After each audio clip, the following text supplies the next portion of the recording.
So welcome back, everybody, to another week of our program. I'm very pleased to welcome Kathleen with me, who's going to be helping me out with a bit of the facilitation here. We're getting close to the end of our program, just a couple of more weeks away. So this week we're going to be continuing to explore some of the 7 grandfather teachings with a look at humility. Next week we're going to be looking at truth, and then we're going to be wrapping up our program with a discussion around reconciliation and just tying all of these different lessons, these different ideas, and these different cultural pieces into something that we can do something with moving forward. We can be an active part of the reconciliation process.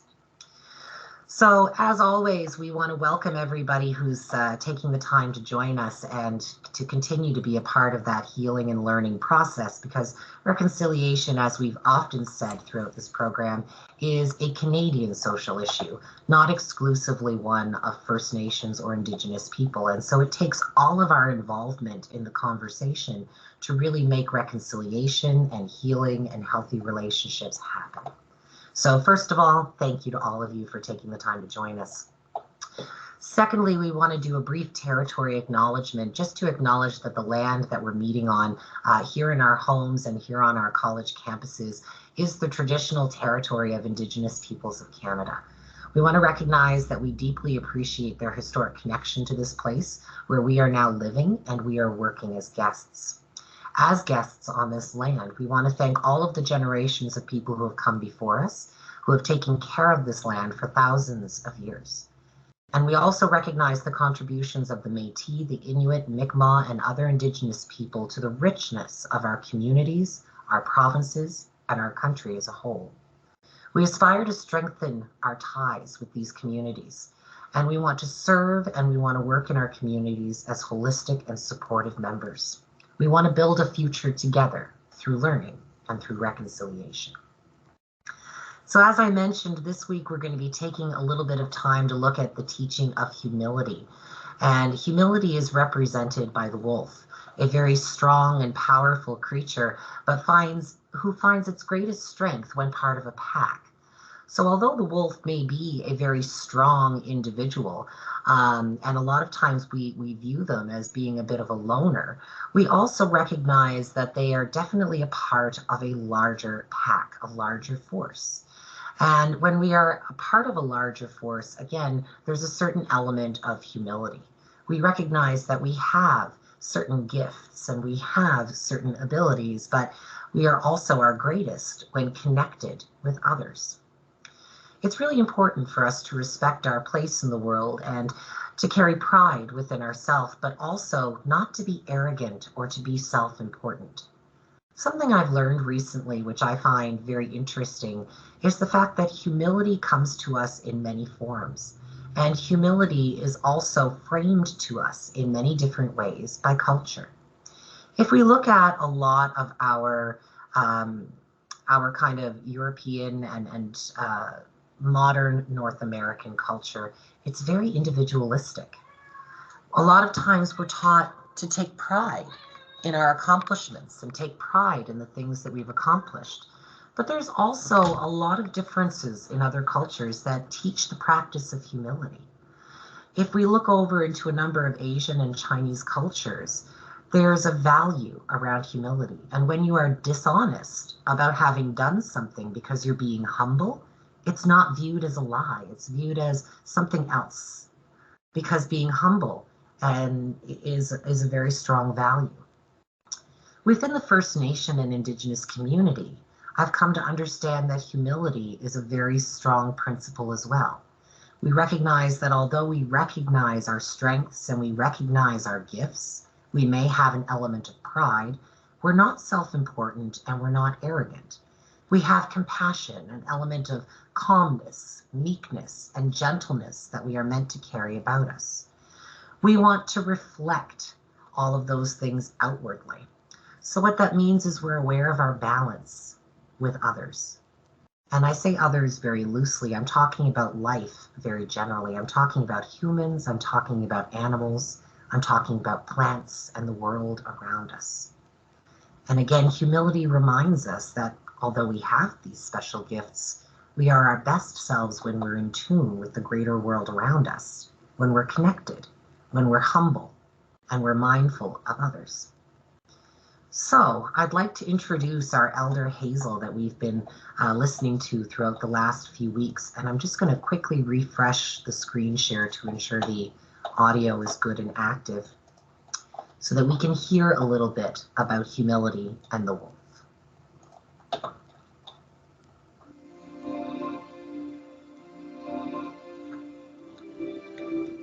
Today's teaching is humility. The wolf is the symbol for humility. In the natural world, the wolf expresses this humbleness very clearly. The wolf lives within a pack of other wolves. Each animal has a role to play within that pack. Some may be hunters, others are protectors, and some are nurturers. Each animal is not more important than the others, as each must perform the role that is best for the survival and benefit of the pack. So none is better than the other.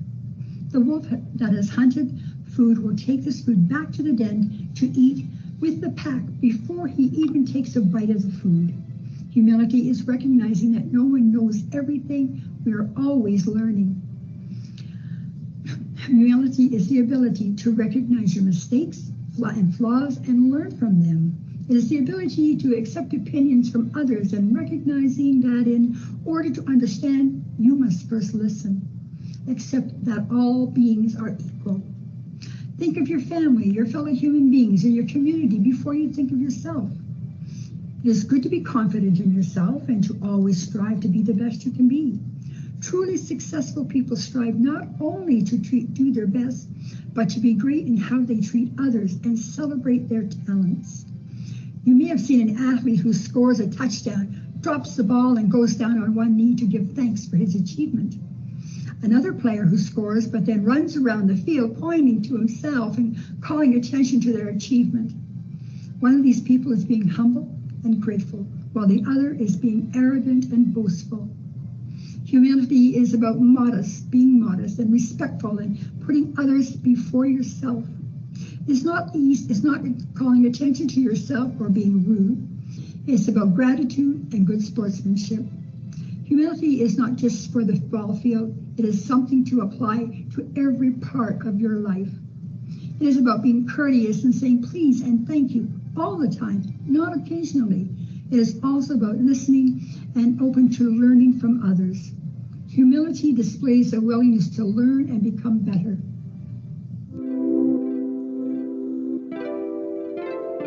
This is a story about a whale called Lola. She was very big and lonely, and when anyone ever tried to get close to her to cheer her up, she would move off. Many thought that she was rude, and so they started to ignore her. A 100-year-old turtle told them that she really was a very kind whale. Now Donald the dolphin, he heard the whole story, and he decided to secretly follow her to find out why she behaved so strangely. Now the whale, she would beat her mouth against the rocks, putting herself in danger by swimming between the waves and the shore, and then go down to the seafloor and eat sand. No one knew it, but Lola had really bad breath because a little fish had got trapped in the corner of her mouth. This problem embarrassed Lola so much that she didn't dare speak to anyone. Now Donald offered to help, but Lola was too embarrassed about her bad breath. She did not want anyone to find out. That is why you have spent so much time away from everyone? They don't think you have bad breath. They think you're not friendly and that you hate everyone. You think that is better? Well, now Lola realized that her pride and her shyness and not letting anyone help had created an even bigger problem. Full of regret, she asked Donald to please remove that fish from her mouth. When this was done, Lola began speaking to everyone. Lola decided that never again would she fail to ask for help when she really needed it. Humility is asking for help when needed. Pride is concerned with who is right. Humility is concerned with what is right. True humility is not thinking less of yourself. It is thinking of yourself less. Being humble means that we are not on earth to see how important we can become, but to see how much difference we can make in the lives of others.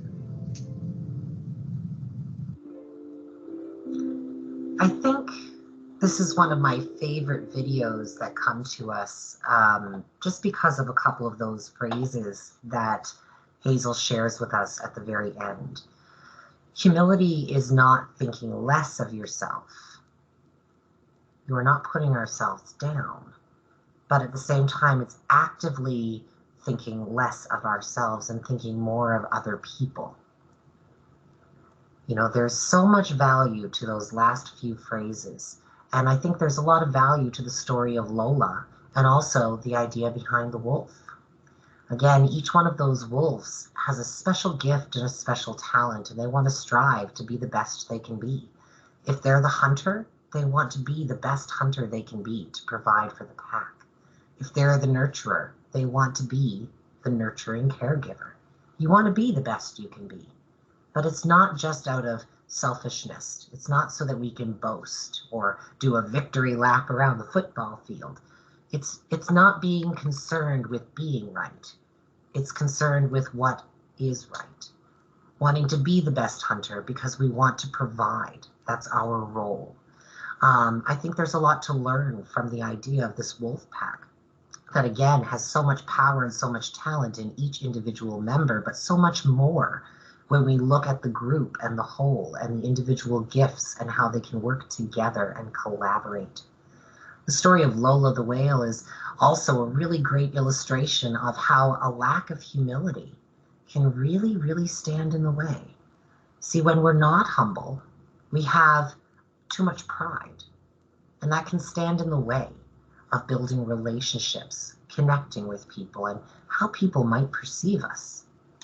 And so although Lola just had a simple problem of bad breath because of a fish stuck in her teeth, well, it certainly got in the way and created a much bigger problem.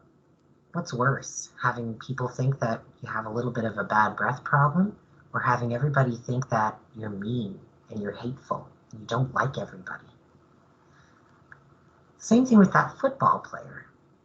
You know, a person who does a little victory dance or gets down on one knee to say thank you for the touchdown, or they engage in a group hug with their team because their touchdown benefited their team. There's pride there, but there's also humility, right? We're proud of our accomplishment because of how it's done something for our team, because we're grateful to have been able to do so, as opposed to the person who is pointing at themselves, doing a whole victory lap, and it's all about me, me, me. I think our culture often teaches us here in Canada and around North America to be very prideful and to be very boastful. When we accomplish something, we're taught to take pride in it. We're taught to acknowledge it. If we clean up a room or we help somebody with something, yeah, I did that. I'm proud of it. I should get the credit. But at the same time, let's stop and think, what does this mean for humility? Should we always really be so concerned with who is right? Or as Hazel said, should we be more concerned with what is right? So with this in mind, I'd like to bring everybody into a little bit of an icebreaker where I'd like everybody to basically just jot down a few ideas, and we're going to go around and talk about them. So if you want to put them into our group chat, you are more than welcome. Or if you'd like to just jot down and brainstorm a few ideas and put up your hand, we can also hear from a couple of people today on this one as well. But I'd like you to think about what we just learned in this video. What are some ways that you could show humility? What are some possible outcomes when we have a lack of humility? How can being humble benefit our relationships? And when you feel mistreated, this is when it can be really tricky. When there's resistance, or we feel slighted, or we don't feel valued, how can we still remain humble? Again, I think our culture here is very individualistic, and I think that might be one of our problems, that maybe we need to be a little more community-oriented. Maybe we need to be a little more group-oriented. Something to consider, right? Carrie brought up a good, sorry, I was stumbling a little bit there. Carrie brought up a great point there in the chat about keeping yourself in check. You know, it's really important for us to be self-aware. How am I acting physically? What are my word choices? What is my tone? What is my body language? What am I communicating? I think developing self-awareness is a huge, huge thing as well. Now, Kathleen, I know that I had asked you to give me a hand with a few of these things with today's lessons. I'm wondering if you might be able to help us out too with a little bit of a brainstorm about some ways that you think you either already show humility or maybe some new ways that you want to try to introduce humility. My Teams keeps on crashing. It kicked me out 3 times, so I apologize in advance if I suddenly disappear because I just came back.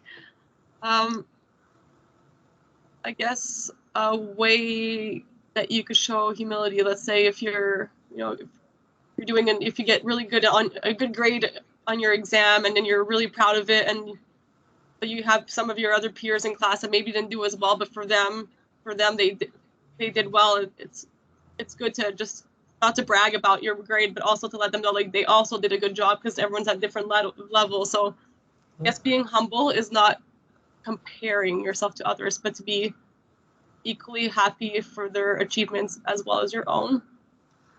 I like that. I like the idea of being able to celebrate somebody else's achievement without putting it against a measuring stick or a yardstick of our own.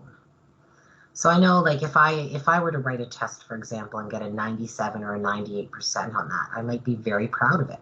But going around and sharing that with everybody might make somebody who got an 85 or a 90 feel bad about their accomplishment. But that 85 or 90 might have been a very, very big accomplishment for them. They may have worked really hard for that. And they may have, again, shown a lot of improvement on how much they've learned with achieving the mark on that. And we don't want to diminish that. We want to be equally as happy about their accomplishment, and we don't want to put it down by comparing it to our own. I think being too boastful, I think that's one of the side effects. That's one of those possible outcomes, having a lack of humility, right? We can maybe make other people feel bad about themselves. We have some comments in the chat. Carrie was saying keeping yourself in check, and then we have Sabrina says don't be afraid to make mistakes. That's a great way to be humble because guess what, we're all humans and we're going to make mistakes at some point. Well, I think part of how we handle mistakes is a big one too, wouldn't you say, Kathleen? Because when we make mistakes, we can own it, talk about it, and model that it's okay to learn from it, or we can make it a big problem. I think that's a good part of humility. Exactly, because a lot of people try to hide their mistakes. Yeah. There's no point. Being humble and having humility is saying, okay, yes, I've made a mistake. I apologize. How could I fix it? Yeah. And there's Erminia says accepting myself for my faults. We have Chloe, so you could show yourself humility by being grateful of what you have and having an open mind and not seeking attention. Which is a great example as well. Oh, and how important is that one right now with COVID too? Because a lot of us are really focused on the things that we don't have and the things that we're lacking, the things that we're missing. But again, I think being humble might, I don't know, this just flew into my head. It might almost be something that can help us right now too, with coping, because having humility is appreciating the things that we have. So even though I can't go out and see everybody and do everything that I used to be able to do, what are all the wonderful things around that are still a part of my life? Sorry, Kathleen, I just got a little excited about my little... Tina's putting pride aside and asking for help. Being self-aware of myself and others around me from Danica. Chloe mentioned that accepting that I'm not always right. Carrie says just to be grateful it's not life or death mistakes. Yeah, well, hopefully not. To know your strengths and weaknesses. And remaining humble is always reminding that's from Nicole, reminding herself that others have been taught different experiences, that she's not always right and her opinion is not the only one. It's very humble. That's I actually really like that we all been taught different ways and everyone has different cultures and whatnot in different ways. So that's great. And to not be judgmental. Some of those last comments from Nicole and Armenia, it reminds me a little bit about how maybe humility also relates to empathy. Being able to put yourself in someone else's shoes and think about their perspective and see where they're coming from and recognize their unique circumstances and experiences and opinions. And again, not thinking that ours is better. I think, that might be a big part of humility too. Excellent. Excellent input, guys. And so today, what I would really like to do for the second part of our discussion is think about what it is we can do to help improve our humility.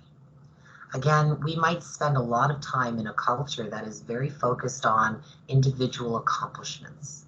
We want to be the smartest. We want to be the number one. We want to get the award. It's a very competitive society that we live in. And something that we're talking about today is the fact that we need to, maybe be prideful in certain situations, but we also need to be humble. We can't be boastful. We can't be arrogant, because we're starting to see that there are negative side effects to our relationships when we're too prideful, when we're too boastful. So I want to talk to everybody a little bit about something that I learned about recently, just a couple of years ago, from Indigenous culture. And I think it's a great way to help us increase our mindfulness and to help get in more tune with ourselves, to create a little bit of self-awareness. And again, it's just one way of doing this. Some of you may have heard of a smudging ritual, which is a cultural ceremony that's practiced by a wide variety of Indigenous people across Canada and other parts of North America. Although some of the practices may differ, there is a lot of commonalities between smudging in general. It's used for what are believed to be medicinal as well as practical and spiritual purposes. And generally, it's a part of a number of different ceremonies and different contexts. The practice usually involves a form of prayer and the burning of sacred medicines, things like sweetgrass, cedar, sage, and tobacco. Smudging creates a clean type of smoke that we tend to waft over different areas of our body. And again, there's a representation for each of those. During colonialization and a lot of the early times of residential schools going into and right up to the 1950s and beyond, different traditions from First Nations culture were repressed, and this included smudging practices for quite a long time. And so again, this is a component of culture that for a period of time was removed as part of that cultural genocide, but has been reclaimed and reinvigorated as we started realizing that this is wrong, and we started making changes and again getting to where we are now with this reconciliation process. Smudging has been a huge part of First Nations and Indigenous culture for a long time, and with these traditions reinvigorated, it is once again a major part of First Nations and Indigenous culture today. There are many benefits to it, including a feeling of purifying your soul or your spirit, a lot of spiritual benefits that come from it. It can provide a relief for certain symptoms if we're feeling anxious or if we're feeling stressed. It can be a way to center ourselves, to focus our thoughts, to think about the things we are grateful for. Again, to kind of hone in a little bit on our humility and our graciousness. It can help with things like sleep and energy, feeling connected to others, and feeling good about ourselves. There's a number of benefits to using a smudging ceremony. And again, we're going to learn a little bit about what that might look like from a couple of First Nations and Indigenous professionals out there. So we're going to start by hearing a little bit from the Tribal Co, and then we're also going to hear from one of our senior elders, and again, a couple of short YouTube videos to help us understand a little bit more detail of what is involved with smudging and how it might be beneficial for people. Do you want to learn to smudge, but you're a beginner or maybe you've never smudged before? Watch this video on smudging for beginners to learn how to smudge in 5 minutes.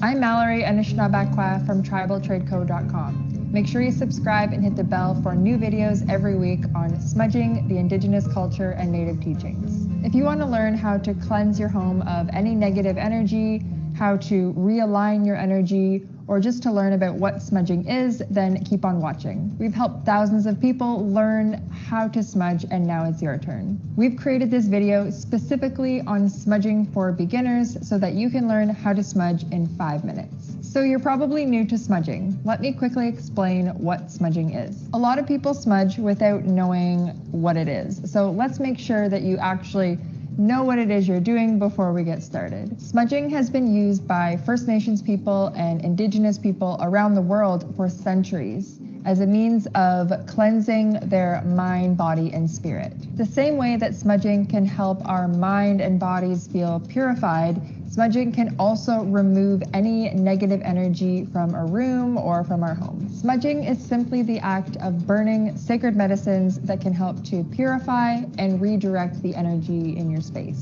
Burning these sacred medicines produces smoke that allows the healing benefits within the herbs to enter our bodies and our home. Smudging tradition changes from tribe to tribe, so it's okay if you don't know where to start. The best way to practice smudging is through an open spirit. And make sure you are consciously respectful of the culture whose tradition that you are practicing. In just a few short steps, we'll teach you all about smudging for beginners that will allow you to feel confident when you're smudging in your own home. The first step in smudging for beginners is to know what you will need. Your smudging materials are called your smudge bundle, and they can also be called your smudge kit or your medicine bag. A smudging bundle traditionally includes an abalone shell, matches, tobacco, an eagle feather, and your choice of smudging medicine, sage, cedar, or sweetgrass.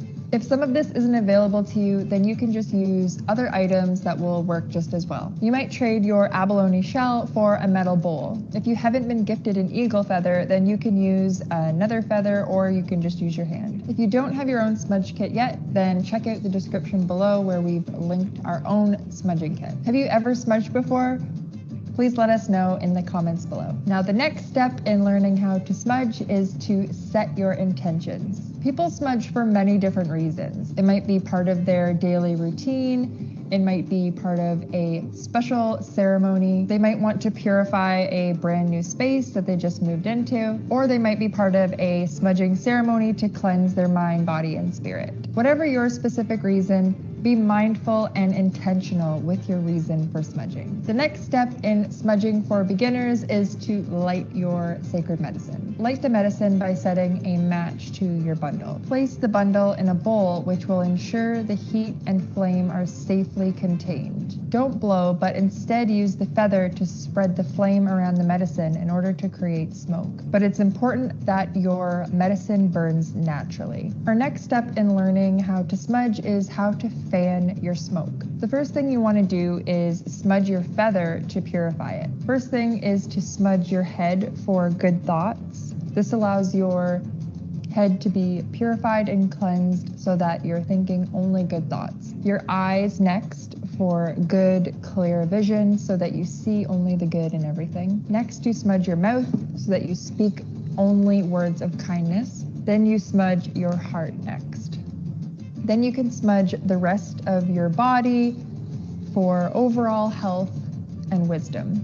The next step for smudging for beginners is to smudge the rest of the room. Fan your smoke around the room to allow the smoke to cleanse everything that it touches.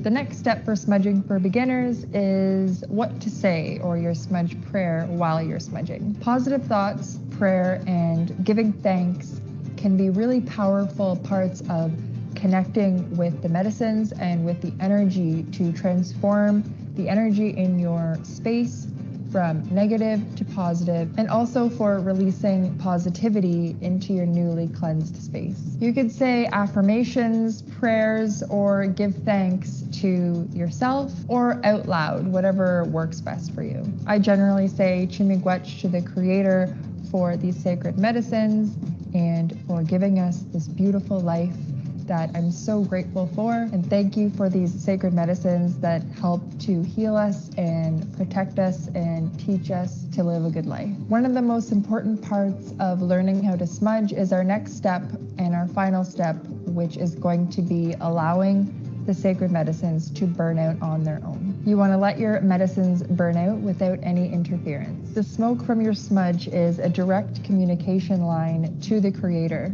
So that means that your smudge will burn out and end when the creator is finished and when it's meant to. All right, smudging beginners, we hope that with the use of this quick video, you can learn to smudge in just a few minutes. Now we've gone through all the steps of how to smudge for beginners.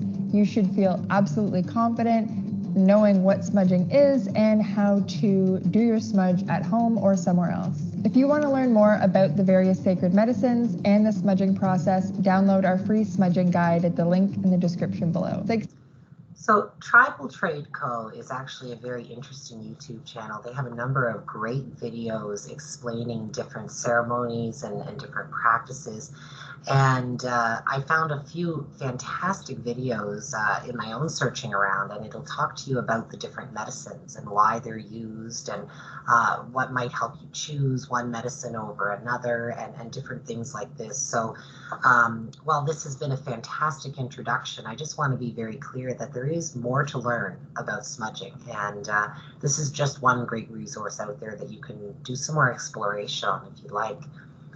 My first encounter with smudging was when I was working in the field, and I had recently taken on a client into an emergency residence, and this young child was from a First Nations background, and they were going to be staying in residential care short term. And I came to learn that their family was very connected to the culture on their reservation. And so what I did is I made an effort to try to understand that culture better.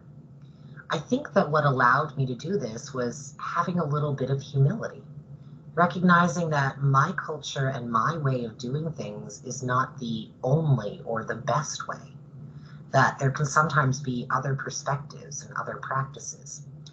And so I took time to get to know the culture and get to know this person.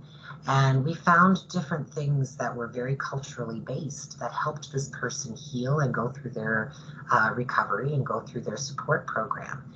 We actually had a smudge kit gifted to them from a few elders in the community.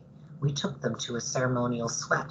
And these types of activities provided them an opportunity to reflect and think and pause and appreciate things in their life. And it helped a lot, again, with their journey and their healing process.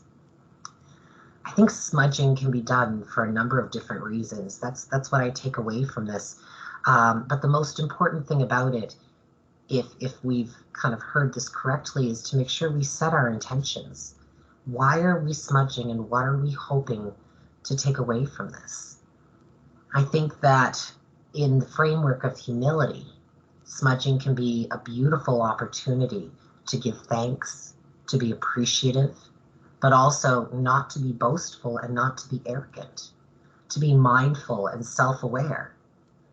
So I find that this is a really great concept for us to kind of link this activity to humility, to mindfulness, to empathy for others, to appreciation for the great things in our life. So much for watching.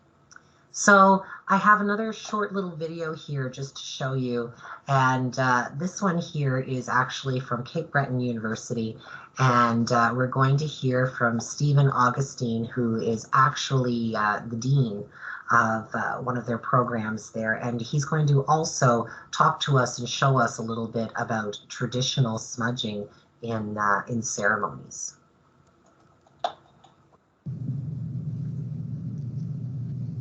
Ada waktu mai wa amado nan sidua an pagi gola an sis on antun dan de gamalami gamalamon musat ko yeom antinina ada wa ya sankeudi molgi gneudi. So in essence, when a traditional elder conducts a ceremony like this, we are speaking on behalf of everybody that's here. The smoke represents our collective words.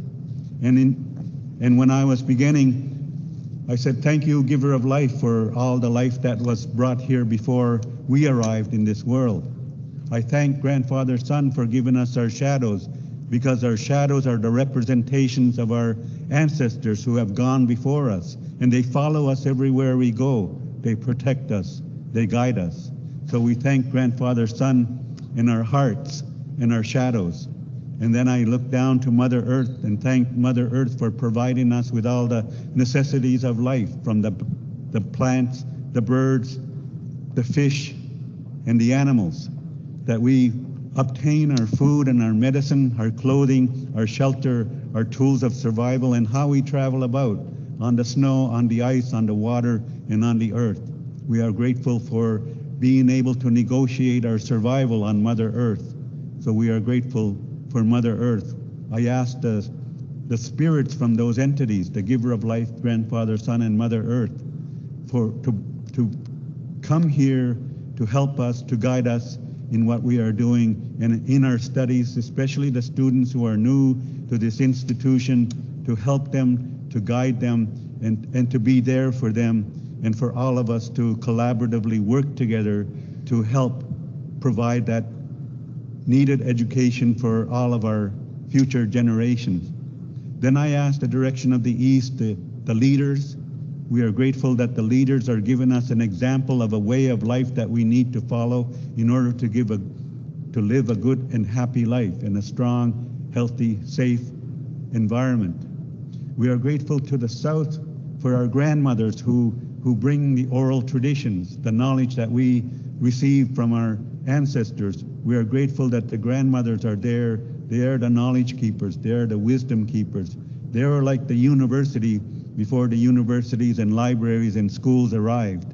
So we are grateful for our elders for providing us this understanding and knowledge. And a lot of the oral cultures, and even before writing was invented, a lot of us had to rely on the ancestors and the old people to guide us with our way, how we behave with one another. And then I look to the West for the young people. The young people they have a true set of eyes that look at the adults. And we as adults are reminded that the young people are the backbone of our nations. They are the ones that are going to be leading the life in the future. So we as adults have to live a life that is meaningful to the younger people. They will follow us. And so we have to give an example of a good way of life to the young people. And the university is one of the areas and sources of the way to find a good way of life, a meaningful future for everybody, not only for us here, but for yourselves, your families, and for future generations, your children and grandchildren that will come into this world. So those of you who are coming here for the first time in university, you never know. You may end up being the premier or MP or president of this university or the faculty of this university. And so what you learn in the next several years here at this university will form the foundation of your future and the future of other people around you. And last, I look to the north to thank our mothers that brought us into this world. They carried us in her body for 9 months, and then when we came into the world, she continued to feed us with her energy. And slowly she weans us away, but teaches us how to survive from Mother Earth, from the elements. And she also teaches us as children and took care of us while we couldn't take care of ourselves. So we are grateful for our mothers for doing this and for teaching us to get along with one another, to love one another, because we are a whole big family of humanity, human beings. We must care for one another and take care of one another. And so, ladies and gentlemen, welcome to Cape Breton University in Unama'ki and Unama'ki College. Thank you for being here. Thank you, Susan. Listening to this gentleman's words and explaining all of the different places he's looked to and people and spirits and intentions that he has given thanks for, we can see that this ceremony, that is done as a part of the welcome to the students here, is meant to really focus the energy to a positive one. Again, I'm reminded of humility. You know, the sense of being grateful and being gracious, having pride in the different gifts that we have, but being especially prideful of how they benefit others, not looking for accolades and not looking to be boastful in the center of attention. I truly believe that smudging is a great example of how we can center ourselves. We can focus our energy, our thoughts, the way that we're perceiving things around us. We can ground ourselves and increase our self-awareness. And again, what a great skill to bring to the table when meeting new people and when actively working on the reconciliation process. When we talk about building relationships with First Nations and Indigenous communities and people, I think it's important for us to bring in an element of humility and empathy to make sure that we are increasingly self-aware and appreciative of the things that make us us, but we are also very open-minded, and we're very mindful that we're not judging other people with a yardstick against ourselves and our own culture. I think that this is a beautiful example of how we can practice that. And so what I'd like to do is wrap up our lunch session today by putting a question out there for everybody. What does this mean for us? Walking away from our lesson today, we've learned about the smudging practice and how it can help us focus our energy to be appreciative, maybe to develop an increased sense of humility, respect, empathy, or appreciation. And we've also learned about how valuable those things are, thanks to the lessons of the wolf and the story of the whale that we heard. There's so much that we can do to reinforce and strengthen the relationships we have with people when we show a little bit of humility. And again, that's going to translate into the hopefully stronger relationships that we have with First Nations and Indigenous people and communities in the upcoming time. So walking away today, how are you going to be humble? What are you going to do? Are there any practices that you can adopt or keep in mind, or maybe try out for yourself? Smudging is not the only answer out there, but again, it's a really great way, and it's a really great example of how we can center ourselves and how we can really have an impact in our perceptions and our relationships. So what does all this mean for you? I'll invite you to throw your answers out there in the chat so we can have a look through as many as we can, but what are you going to do? For me, I like the idea of practicing the concepts around smudging. I love this idea of prayer and mindfulness and reflection. And, whether I'm actually sitting down with a bowl and a feather and the medicines, I want to adopt that practice of giving thanks and being mindful and channeling that energy. I think it's so peaceful and relaxing, like it was mentioned by Nicole in the chat. I think there's just so much beauty in it. I've had the pleasure of doing actual smudges, and I'll tell you, I'm also not opposed to adopting that whole practice.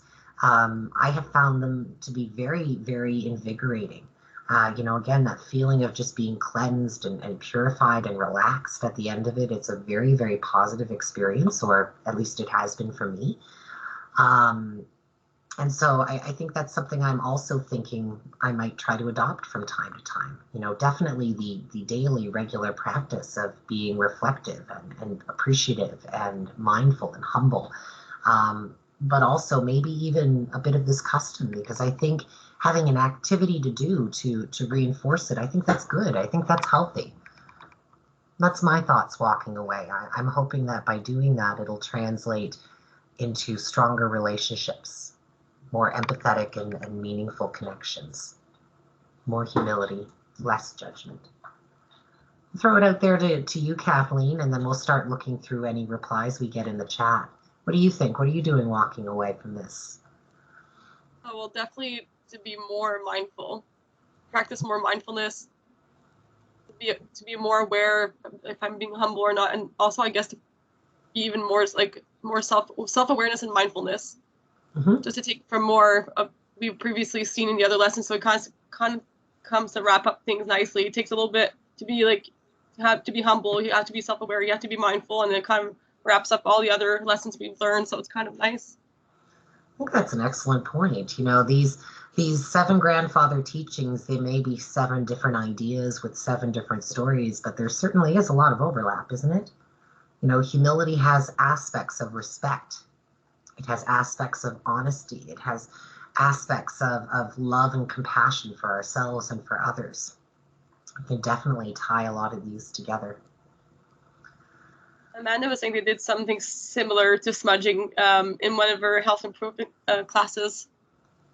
And then Erminia says to her it means to be cleansed of any negativity, to be pure and clear of any thoughts. I love that. And again, it's something we can be doing very intentionally. I enjoy that Amanda actually had a class that did this as an activity.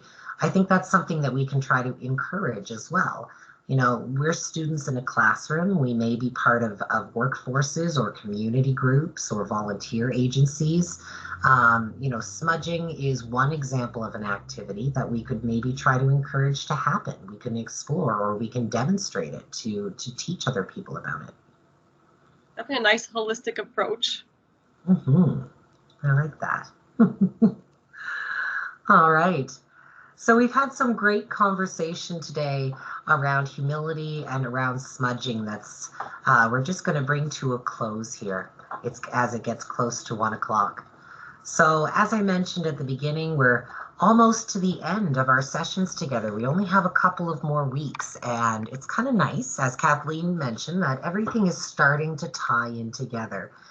We're continuing to look at these different teachings, but we're also starting to see how they all connect to one another and they all relate to one another.